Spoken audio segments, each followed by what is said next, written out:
이스라엘 자손이 주의 언약을 버리고 주의 제단을 헐며 칼로 주의 선지자들을 죽였으며 오직 나만 남았거늘 그들이 내 생명을 찾아 빼앗으려 하나이다. 아멘. 네, 여러분 드라마나 영화 좋아하시죠? 안 좋아하시나요? 저만 좋아하나 봅니다. 네, 뭐 그럼 소설이라도 만화라도 좋아하시죠? 네, 거기 안에 우리들이 등장하는 것이 있는데 바로 갈등이라는 것입니다. 갈등이라는 것, 그것을 통해서 드라마나 영화는 계속해서 진행되어져 가는데 우리들이 좋아하는 삼각관계, 그리고 고부간의 갈등, 우리들이 제일 좋아하는 출생의 비밀, 그런 것들이 그게 긴장감을 주면서 갈등을 일으킵니다. 그래서 우리가 고구마를 먹는 것 같은 드라마를 보더라도 계속해서 참고 언제 풀리나 이것을 계속 해결되기를 기다리면서 끝까지 보게 되어지게 됩니다. 이 갈등은 여러 가지 이유로 발생되어지곤 하는데 특별히 가장 많이 사용되는 것이 바로 오해라는 것입니다. 오해의 사전적인 의미는 그릇되게 해석하거나 뜻을 잘못 이해하는 것입니다.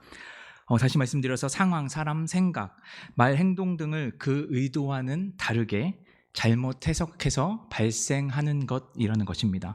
우리의 인생을 우리들이 돌아볼 때 많은 사람들이 드라마와 같다, 영화와 같다, 소설과 같다라고 비교하곤 합니다. 그만큼 우리의 삶이 여러 가지 일들이 발생하고 갈등이 일어나고 그 안에서 오해가 발생된다라는 것입니다. 그리고 그 오해를 풀지 않고 우리 안에 묵혀두게 되면 그것들이 우리에게 상처가 되고 그 결과 사람의 관계가 깨어지거나 나를 망가뜨리고 자존감이 낮아지고 그런 여러 가지 문제들을 발생시키곤 합니다. 그렇다면 우리 삶 속에서 나타나는 이런 오해들, 그것은 반드시 우리 가운데 풀려져야 하고 또 잘 풀려져야 하겠죠. 오늘 말씀에서 등장하는 엘리야는 우리가 알고 있는 엘리야와 조금 다르죠. 매우 삐딱한 시선을 가지고 이야기하고 있습니다. 하나님과의 관계가 많이 틀어져 있는 모습을 우리들이 보게 되죠. 오늘 말씀을 통해서 우리가 엘리야를 보면서 하나님과의 관계를 보면서 우리의 모습을 돌아보고 우리는 하나님과 어떤 오해를 하고 있으며 그 오해들을 어떻게 해결해야 하는지 살펴보면서 우리들이 바른 신앙의 길, 그리스도인이 되어지기를 간절히 소망합니다. 오늘 말씀 우리가 너무나도 잘 알고 있는 엘리야에 관한 말씀이죠. 그 엘리야의 이야기 중 사건 중에 마지막 부분에 해당되는 이야기입니다. 원래대로라면 엘리야의 이야기는 열왕기상 17장에서 19장까지 쭉 이어져서 나오죠. 모든 것을 읽어보면 참 좋겠지만 시간 관계상 우리들이 오늘 본문만 읽었는데요. 오늘 말씀을 들으시고 생각나시는 분들은 한번 쭉 읽어보시면 좋을 것 같습니다. 이 시대적인 배경, 아합 왕이 북이스라엘의 왕으로 통치하고 있던 시기입니다. 이 시기에 이 엘리야가 선지자로 활동을 했었죠. 엘리야는 왕들이 기록되어져 있는, 왕의 역사가 기록되어져 있는 열왕기 상에서 3장에 걸쳐서 나타나는 매우 중요한 인물입니다. 그래서 성경에 많은 비중을 차지하고 있고 그가 했던 기적들과 행적들, 그것들이 참 굵직굵직한 것들이 성경에서 많이 나오고 있습니다. 비를 멈추게 하고 가난한 과부에게 먹을 것을 먹여주고 죽은 자를 살리고 많은 선지자들, 우상을 섬기는 선지자들을 죽이고 다시 비를 내리게 하고 죽음을 맞이하지 않고 하늘로 올라갔던 그 엘리야, 그런 대단한 인물이 바로 엘리야죠. 그런 그가 오늘 말씀에서 굴에 숨어서 초라하게 보여지는 모습을 보여주고 있죠. 그리고 그 모습으로 하나님과 대화하고 있는 모습을 우리들은 볼 수가 있습니다. 거기서도 나가서 19장 4절의 말씀을 보면 자기는 이제 죽어도 여한이 없다, 빨리 죽여줘라 하면서 하나님께 말씀하고 있는 것들을 우리들은 볼 수가 있습니다. 이런 일이 왜 일어났죠? 그 사건의 발단은 2절 말씀에서 나타납니다. 2절 말씀을 우리 함께 봉독하도록 하겠습니다. 이세벨이 사신을 엘리야에게 보내어 이르되 내가 내일 이맘때에는 반드시 내 생명을 저 사람 중 한 사람의 생명과 같게 하리라. 그렇지 아니하면 신들이 내게 벌 위에 벌을 내림이 마땅하니라 한지라. 아멘. 바알과 아세라 제사장들과 대결을 펼치고 거기서 승리한 엘리야는 지금까지 이스라엘에 멈춰져 있던 비를 내리게 합니다. 그러면서 처음에 시작했을 때 엘리야가 처음 사역을 시작할 때 비를 멈추게 했던 것을 모두 다 마무리하는 것처럼 여기에서 끝나게 되어집니다. 그리고 나서 우리들이 좋아하는 해피엔딩이 나와야 하는데 그렇지가 않죠. 2절 말씀과 같이 이세벨이 그의 목숨을 찾고 있습니다. 신에게 맹세까지 하면서 그를 죽이려고 찾고 있죠. 이런 상황 속에 놓여지게 된 엘리야는 지금 도망가고 있습니다. 그가 멈춰있던 그 갈멜살 지역은 이스라엘 지역인데 그가 도망간 곳이 브엘세바입니다. 브엘세바라는 곳은 여기에서 170km 정도가 떨어진 곳이고요. 거기에서 그냥 멈춰져 있지 않죠. 사환을 내버려 두고 하루 정도의 길을 광야로 들어갑니다. 그리고 거기에서 또 멈춰지지 않죠. 하나님께서 그를 먹이신 다음에 그는 또 40일을 거쳐서 또 호렙산까지 가게 됩니다. 여기까지 간 총 거리는 510km입니다. 엄청 멀리 도망가게 되죠. 선지자의 대표라고 불리고 우리들이 선지자하면 떠오르게 되는 이 엘리야가 이렇게 된 이유가 도대체 뭐죠? 저는 그 이유를 이 오해에서 보고 있습니다. 왜냐하면 지금까지 엘리야는 하나님을 바라보고 있었고 하나님을 의지했고 하나님의 말씀을 듣고 그 말씀에 순종해서 계속해서 살아갔었는데 그렇게 하나님을 구했었는데 그렇지 못한 행동을 하고 있기 때문이죠. 그것이 3절 말씀에 나오는데 제가 봉독해 드리도록 하겠습니다. 그가 이 형편을 보고 일어나 자기의 생명을 위해 도망하여 유다에 속한 브엘세바에 이르러 자기의 사환을 그곳에 머물게 하고 17장과 18절에서 엘리야는 하나님의 말씀이 임하면 그것을 그대로 행했습니다. 그것을 전했고 말씀대로 움직이고 하나님께 간구하고 하나님이 일하시는 구조로 계속해서 엘리야의 사역은 진행됐었습니다. 여기서 처음으로 등장하는 단어가 있는데 바로 이 형편이라는 단어입니다. 여기서부터 오해가 생기기 시작하죠. 이 오해의 부분을 우리가 계속해서 살펴보려고 하는데 엘리야가 이 형편을 보게 된 처음 생기는 오해 상황 등을 통해서 보게 되는 것은 바로 상황에 대한 오해입니다. 지금 엘리야는 이 상황, 자신이 죽게 되어진 이 상황, 그 상황에 놓여져 있다라고 생각하고 있습니다. 이세벨이 자신을 죽이려고 쫓아오고 있죠. 그래서 자신이 할 수 있는 것, 자신이 생명을 부지할 수 있는 것은 도망가는 것입니다. 그래서 510km를 떠나가게 되죠. 광야길로 하루를 더 갔을 때 하나님께서는 그곳에서 로뎀나무 아래서 그를 먹이시고 떡가물로 소생시키십니다. 그래서 힘을 내서 또 40일 동안 걸어서 호렙산으로 가게 되죠. 이제 하나님께서 먹이셨으니까 힘을 나게 하셔서 40일 동안 걷게 하셨으니까 좀 바뀌었겠지라고 우리들은 기대할 수 있는데 전혀 그렇지 않죠. 오늘 읽은 본문에서 9절 말씀에 하나님께서 너 왜 이러고 있니? 라고 하는 질문에 10절 말씀에 이렇게 대답하고 있습니다. 우리 함께 10절 말씀을 함께 봉독하도록 하겠습니다. 그가 대답하되 내가 만군의 하나님 여호와께 구별하오니 이는 이스라엘의 자손 버리고 주의 제단을 헐며 칼로 주의 선지자들을 죽였사옵이며 오직 나만 남았거늘 그들이 내 생명을 찾아 빼앗으려 하나이다. 그가 도망한 이유를 여기서 되게 세세하게 이야기하고 있죠. 이 형편, 앞에서 보았던 이 형편에 대해서 설명을 하고 있습니다. 그 내용은 자신이 혼자 열심히 하나님을 위해서 일을 했는데 그 결과가 내 앞에 죽음이 놓여져 있다라고 이야기하고 있습니다. 그러면서 그 상황을 이렇게 이해하고 있죠. 이스라엘에 나만 혼자 남아있다.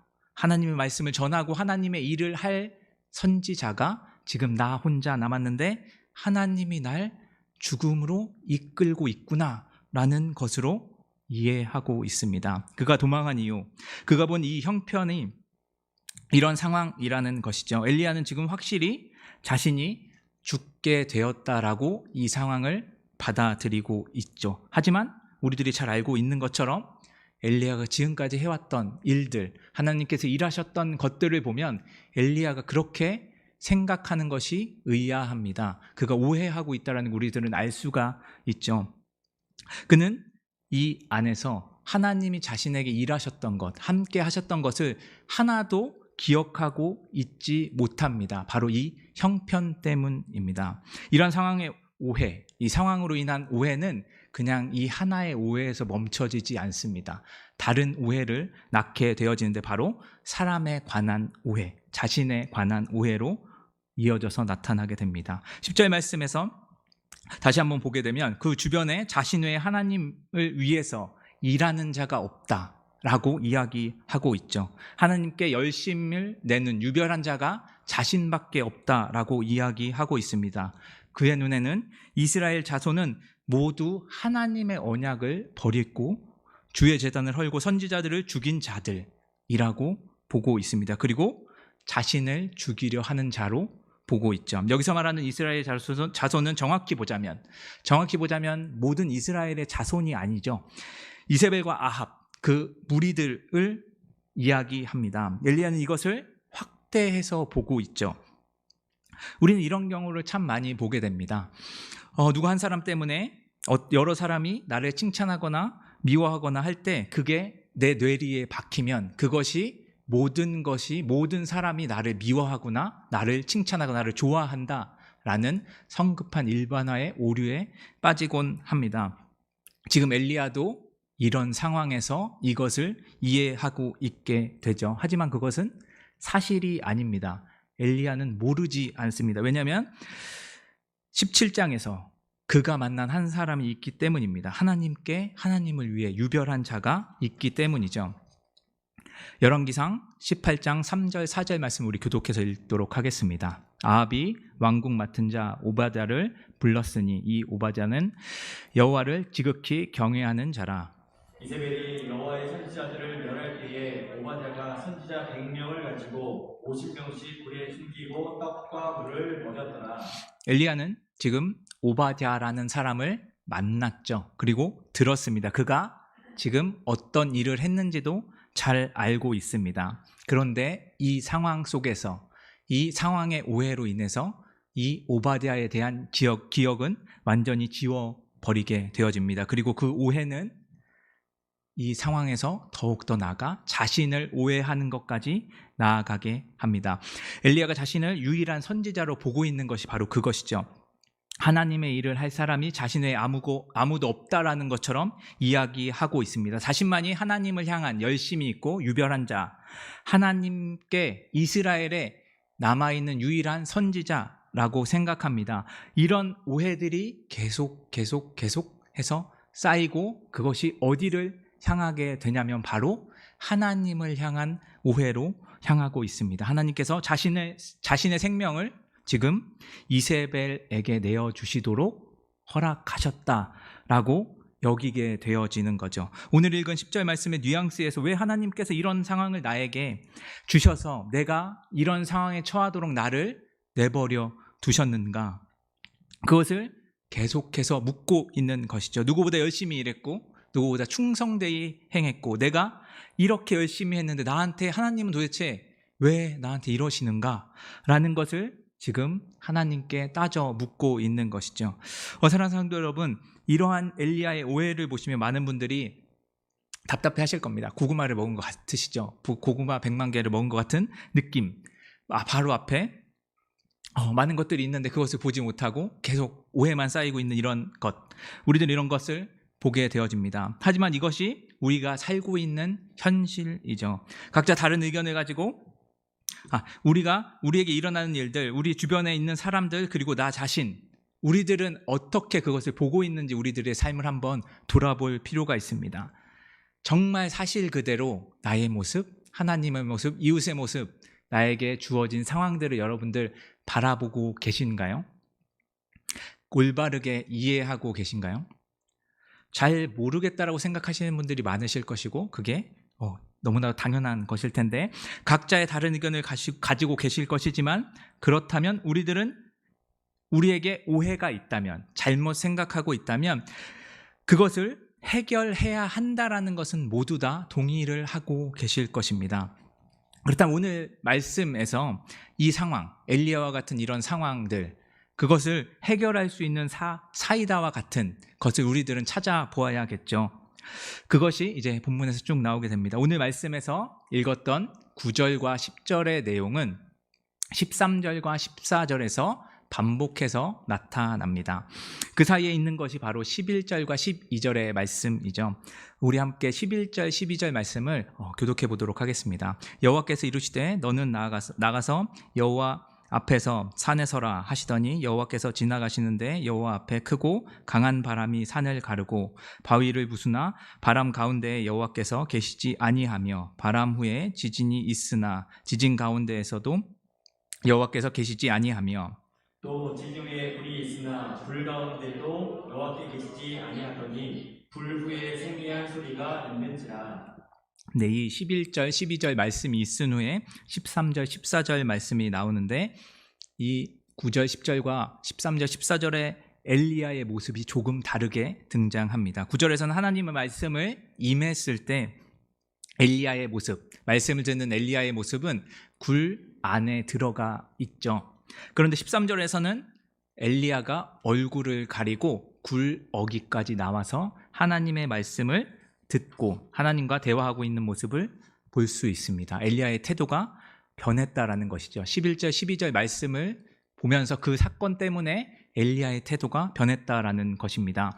이 내용은 11절, 12절 말씀은 여러분들이 아마 많이 들으셨을 것입니다. 그래서 다 다루기는 좀 오래 걸리고 그냥 요점만 정리하자면 하나님께서 엘리야를 만나 주실 때 하나님이 지나가시는 강한 바람, 큰 산이 갈라지고 바위가 부서지고 지진이 나고 불이 나는 이러한 현상이나 기적이 하나님이 계시다, 하나님을 만날 수 있는 그런 곳이 아니라 아주 작은 그 세미한 음성, 세미한 소리 가운데 관심을 기울이고 귀를 기울이고 집중해야만 하나님의 소리, 하나님과의 만남이 있을 수 있다라는 것이 바로 11절, 12절 말씀이죠. 다시 말해서 엘리야가 지금 경험했던 것들, 지금까지 자신들이 하나님과 함께 했던 기적들과 이적들, 그 큼지막한 사건들만 하나님과 엘리야의 관계, 하나님과 대화만을 이야기하는 것이 아니라 그것도 하나님의 교제, 하나님과의 교제를 이야기하고 있지만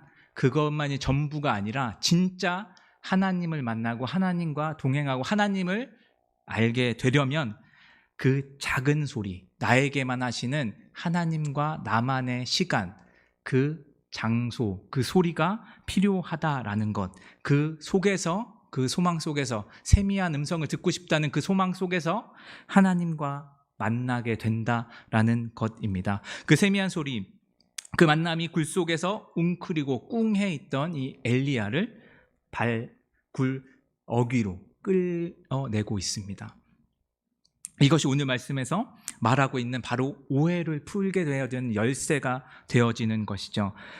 내 삶 속에서 큰 기적이 일어나고 문제가 해결되고 누군가를 위해 기도했더니 병이 낫고 큰 일들이 일어나고 빚이 해결되고 집이 생기고 좋은 곳에 취업하고 좋은 사람과 결혼하고 좋은 대학에 가는 것, 그것이 하나님이 나와 관계가 있고 나와 친밀하다라는 것, 그것도 나타낼 수 있겠지만 정말 우리를 변화시키고 하나님이 누구신지, 내가 참된 그리스도인으로 살 수 있는 그것은 그런 큰 기적보다 나를 찾아오시고 나에게 조용히 아주 나만 들을 정도로 그 세미한 음성 속에서 나를 찾아봐 주시는 그 하나님을 만날 때, 그 음성을 들을 때야 비로소 하나님과의 깊은 교제, 하나님과 함께하게 되어지는 일들이 일어나게 되는 순간이 된다라는 것입니다. 그 후의 모습이 어떤가요? 14절 말씀을 우리 함께 볼까요?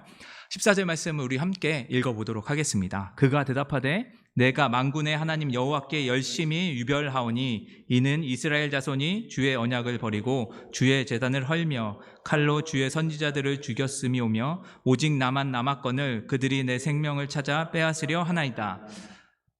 네, 뭐가 바뀌었죠? 네, 아무것도 안 바뀌었습니다. 아무것도 바뀌지 않았습니다. 엘리야가 하나님을 만나고 굴 어귀까지 나왔는데 아무것도 바뀐 것이 없습니다. 사이다를 앞에 두고 안 마시는 것처럼 너무 답답한 상황이죠.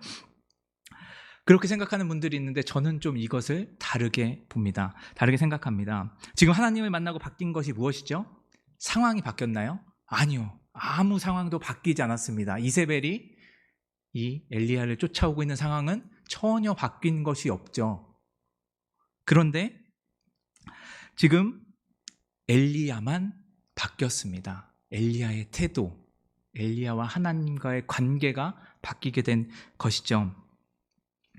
아직도 눈에 볼 때 자신 외에 이스라엘에서 하나님의 말씀을 전할 자 없습니다. 다들 굴에 숨어 있고 바알 제사장들과 싸울 때 아무도 나오지 않았습니다. 자신을 도와준 선지자 또한 없었죠. 또 이스라엘은 하나님 앞에서 아직도 죄악 가운데 있고 아무도 하나님의 뜻을 따르지 않으려고 하고 있는 상황은 전혀 바뀐 것이 없습니다. 그게 바로 현실입니다. 제가 생각할 때 엘리야는 이 이야기를 듣고 이 이야기를 대답할 때 어떤 마음이었을지를 한번 생각해 봤습니다. 그 마음은 처음 10절에 대답했던 그 대답과는 많은 차이가 있을 것입니다. 11절, 12절 말씀을 듣고 나서 하나님과의 관계가 생긴 후에 바로 그는 하나님의 마음을 깨달았을 것입니다. 이러한 상황 속에 아무도 하나님을 찾지 않고 하나님의 뜻을 보지 않고 내 생명만을 소중하게 여기는 이때, 이 상황, 그 상황 속에서 하나님이 얼마나 가슴 아파하실까? 이 상황 속에 어떻게 하나님은 우리들을 보고 계시고 이스라엘 보고 계시고 나를 보고 계실까를 엘리야는 아마 생각하게 됐을 것입니다. 엘리야는 하나님의 세미한 음성, 하나님의 뜻, 하나님과 깊은 교제를 나누었지만 상황은 바뀌지 않았죠. 하지만 이 상황 속에서 그는 이 형편, 그를 이 도망해서 이 호렙산까지 이끌었던 그 형편을 다시 이해하기 시작된 것입니다. 다시 보기 시작하게 된 것이죠. 그 다음에 하나님께서 이야기하기 시작하죠. 그리고 나서 엘리야가 가지고 있었던 모든 오해들을 하나씩 풀어주기 시작하십니다. 먼저 상황에 대한 오해를 풀어주고 계신데 16절 말씀입니다. 제가 봉독해 드리도록 하겠습니다. 너는 또 nim시의 아들 예후에게 기름을 부어 이스라엘의 왕이 되게 하고 또 아벨 무홀라 사밧의 아들 엘리사에게 기름을 부어 너를 대신하여 선지자가 되게 하라. 자신이 죽음에 놓였다고 생각했던 그 상황이었죠. 자신이 죽이려고 했던 아합의 왕조, 그 왕조의 몰락을 이야기하고 있습니다. 자신의 아들이 아닌 신하였던 예후가 반역을 일으켜서 왕이 될 것을 이야기하고 있죠. 자신을 죽이려고 했던 이 왕조가 무너질 것, 그것을 통해서 그는 나에게 죽음이 이제 임하지 않겠구나라는 것을 깨닫게 되어지는 것입니다. 엘리야가 보았던 이 형편을 하나님께서 자신의 계획을 이루고자 하는 방향으로 이끌고 가고 계시고 그 눈으로 본 엘리야는 이제 죽음이 내 앞에 있지 않구나라는 것을 이해하게 되고 다른 방향으로 해석하기 시작하게 되는 것이죠. 우리가 생각할 때 여러분들이 510km 떨어져서 도망갔을 때 이세벨이 안 쫓아왔을 것 같나요? 어떠셨을 것 같아요? 지금 왕입니다. 왕비죠, 왕비. 왕비가 자신의 신의 이름으로 맹세를 했습니다. 그것을 들은 신하들은 그 엘리야를 잡지 못하면 어떻게 될까요? 죽죠. 그러면은 이 신하들은 어떻게 할까요? 목숨을 걸고 잡으러 가겠죠. 510km가 문제가 아니죠.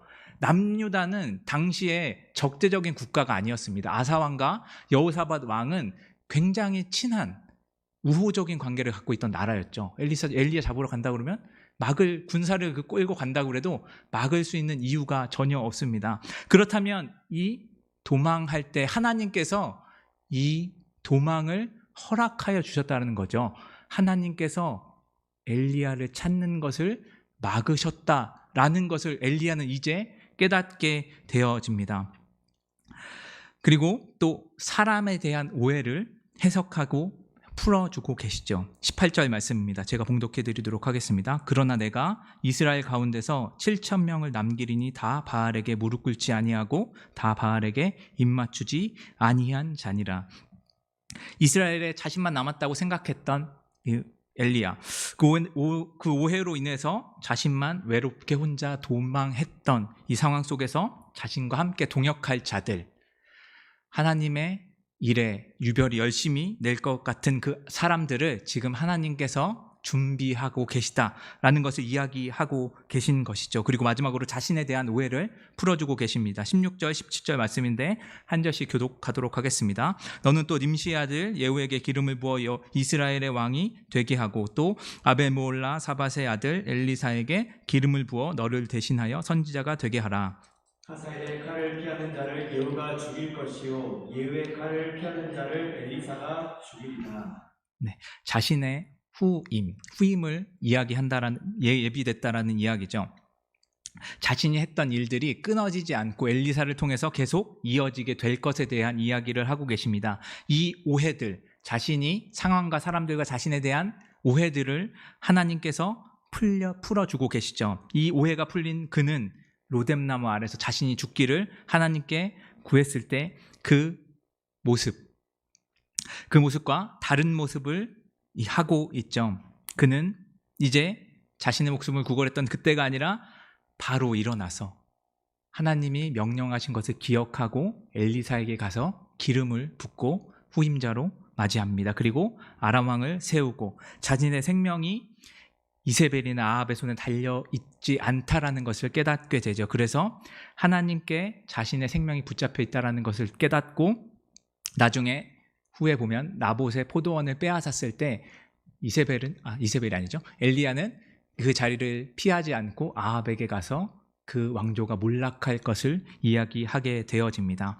사랑하는 성도 여러분, 드라마나 영화 속에서 오해가 해결되면 어떻게 되죠? 주인공들 간의 사이가 더욱더 돈독해지죠. 그리고 어떤 역경이 와도 이겨내는 일들이 생겨납니다. 그리고 그것은 마지막 화입니다. 끝나죠. 근데 우리 인생은 그것으로 끝나지 않습니다. 오해는 해결됐다고 끝나는 것이 아니죠. 계속해서 우리들은 삶 속에서 많은 오해들과 갈등들을 겪으면서 살아가게 됩니다.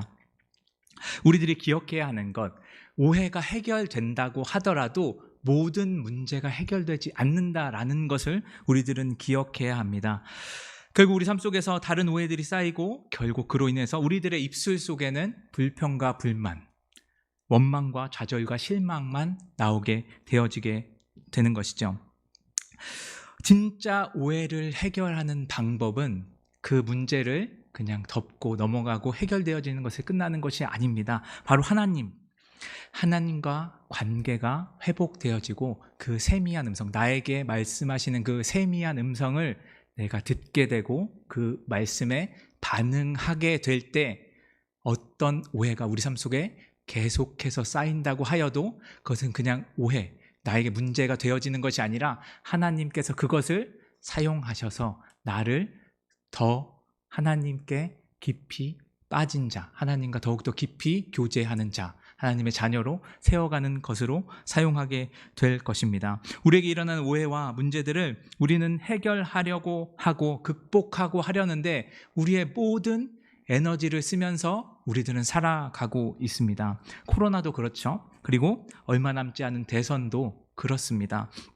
입시, 취업, 결혼, 여러 가지 거주의 문제들, 그리고 사람과의 관계 속에서 우리들은 이런 상황들이 주어졌을 때 우리들은 그 상황을 사실대로 보는 것이 아니라 오해하고 그 안에서 우리들은 해결되기를, 그 문제, 오해가 해결되길 바라고 나만 이런 어려움이 생긴 것 같아 불만하며 불평하곤 합니다. 그리고 이런 문제가 해결되지 않을 때 우리는 내 자신을 내가 흙수저라서, 내가 빽이 없어서라는 것으로 나를 오해하게 되고 결국 그것은 하나님은 왜 나를 일하지 않으시는가? 하나님 왜 나를 도우시지 않으시고 나를 내버려 두시는가 하는 하나님을 향한 오해로 나아가게 되어지고 그것을 해결하기 위해서 여러 가지 방법들, 하나님은 나에게 떠나 있는 분이시니까 이것을 해결하기 위해서 공부를 하고 돈을 벌고 여러 가지 일들을 하게 되어지는 것이죠.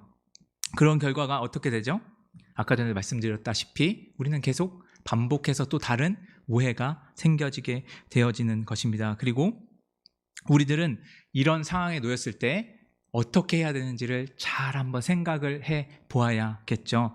우리들에게 왜 이런 일이 일어나게 됐는지, 하나님께서 나와 함께 하신다면, 나를 사랑하신다면 왜 나에게 이런 일이 일어나게, 내가 왜 이런 오해 속에 빠질 수밖에 없게 나를 만드셨는지 그 이후에 우리들은 관심을 가지고 주의를 기울여야 합니다. 성령님께서는 절대로 쉬지 않으시죠. 하나님은 항상 우리와 함께 하십니다. 우리를 위해서 성령님께 산탄하시고 우리를 간구하고 그 음성을 우리에게 들려주고 계십니다. 우리들이 그 음성을 듣지 않으면, 우리들이 그 음성에 귀 기울이지 않으면 아무런 문제는 해결되지 않고 이 오해의 굴레는 우리들 가운데 벗어질 수 없습니다.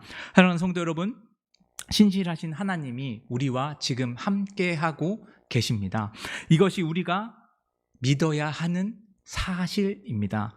그리고 우리가 태어나기 전부터, 태초부터 우리들을 계획하시고 우리들을 이끌어 가시고 우리를 가장 선한 길로 인도하시는 분이 하나님이시라는 것, 여러분들은 반드시 기억하고 믿어야 합니다. 그러기 위해서, 그것이 사실이라고 여러분들이 믿기 위해서 내 삶의 문제들이 해결되는 것을만 간구하는 것이 아니라 하나님의 세미한 음성, 나에게 들려주시는 그 작은 음성에 귀 기울이려고 우리들이 노력해야겠죠. 애쓰고 힘써야 합니다. 그러려면 어떻게 해야 될까요? 너무 추상적이죠. 그냥 간단하게 생각하시면 됩니다. 제가 말을 더듬거리면서 이상하게 설교를 할지라도 그 안에서 제가 하는 말이 어떤 집사님, 어떤 권사님, 어떤 장로님 들으면 좋겠다. 목사님이나 잘하지, 전도사님이나 잘하지, 강수사님이나 잘하지, 이렇게 생각하는 것이 아니라 그 음성이 나에게 들려주시는 음성, 그 안에 성령님께서 그 안에서 나에게 마음속에 세미하게 들려주시는 나만의 음성, 나에게만 들려주시는 그 음성에 우리들은 귀 기울이려고 해야 되겠죠. 말씀을 읽을 때 그냥 나에게 오늘 정해진 말씀 4장 읽으면 10장 읽으면 오늘 일과 끝, 그러면서 그냥 지나가는 것이 아니라 그 말씀 한 구절 한 구절 속에서 하나님께서 나에게 보여주시는 그 단어 하나, 구절 하나, 그것에 내 눈을 맞추고 그 안에서 하나님께서, 성령님께서 나에게 들려주시는 그 음성에 우리들은 귀 기울여야 되겠죠. 기도할 때 우리들이 시간을 정해놓고 내가 기도해야 될 제목들만 그냥 간구하다 끝나는 것이 아니라 성령님께서 나에게 왜 기도의 자리로 이끄셨는지, 성령님께서 나에게 어떤 기도를 하길 원하시는지 거기에 내 귀를 기울이고 그것이 나에게 들리기를 위해서 간구하고 그것을 간구하며 기도하는 우리들이 돼야 할 것입니다.